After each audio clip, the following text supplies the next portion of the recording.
Ayan, ang ganda po, oh.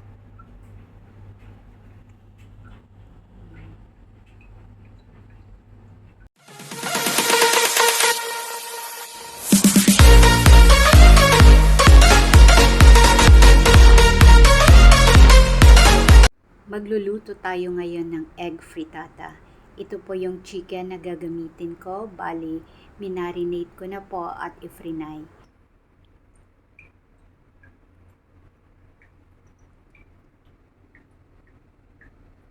Gagamit po ako ng 10 eggs.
Ang next na gagawin ko po ay i-blend ko po.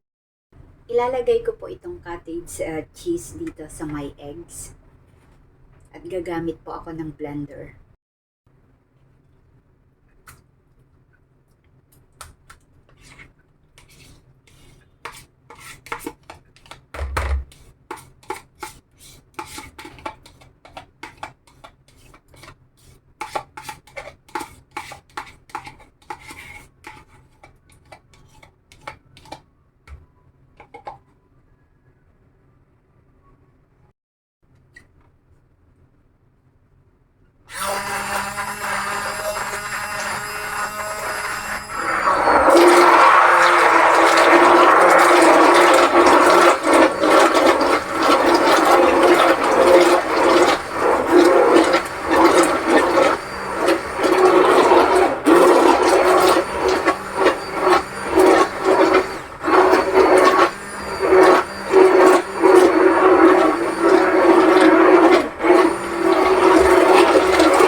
Lalagyan ko siya ng garlic soap.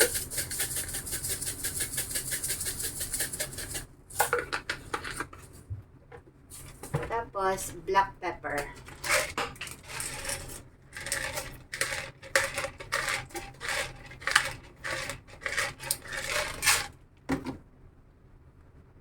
And then, gagamitin ulit natin ito.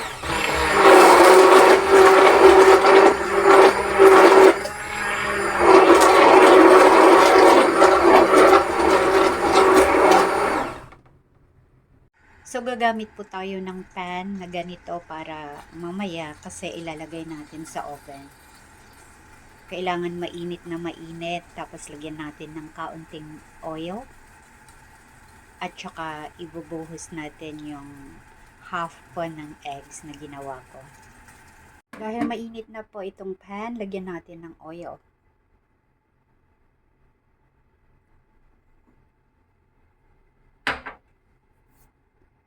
Ayan po, na-spread ko na lahat yung oil. Para hindi po magdikit yung egg. Ibubuhos natin itong half ng egg. At saka yung cottage cheese na minix ko kanina. Ayan. Ilalagay natin itong chicken.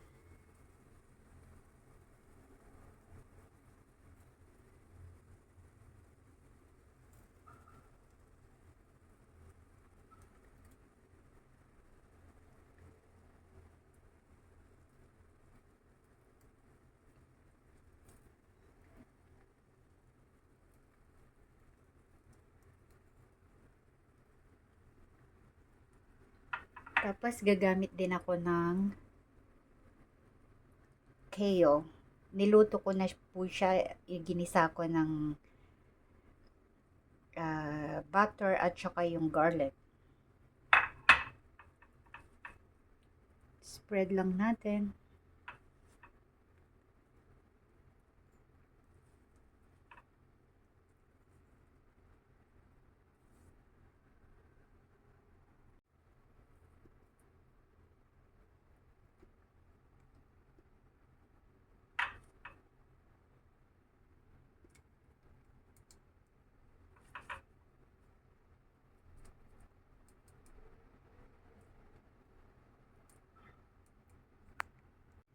Nailagay ko na lahat yung chicken at saka yung kale. Tapos inilagay ko kanina yung natitirang egg dito sa taas po niya. Ngayon po ang gagawin ko ay kukunin ko yung cheese para ilalagay ko dito sa top.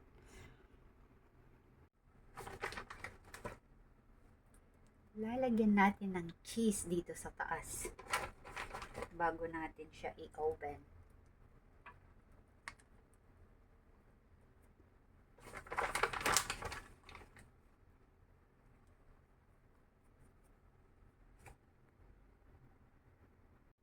Ayan, nalagyan ko na ng cheese dito sa top ng aking frittata. Ang gagawin kong next ay isiset ko itong oven. So, bali, doon po siya sa roast. And then, 180 degrees Celsius for 25 minutes.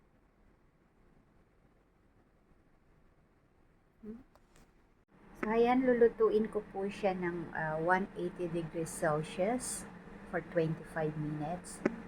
At inilagay ko po siya sa roast. Hihintayin po natin after 25 minutes. Ayan, luto na ang aking egg frittata. Ang ganda ng pagkaluto.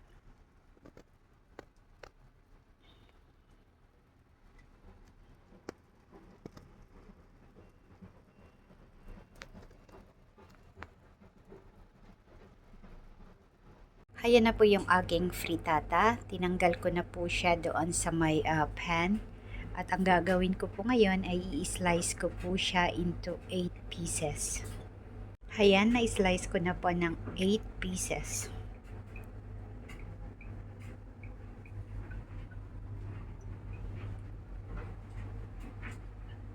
Ngayon po ay ilalagay ko sa container.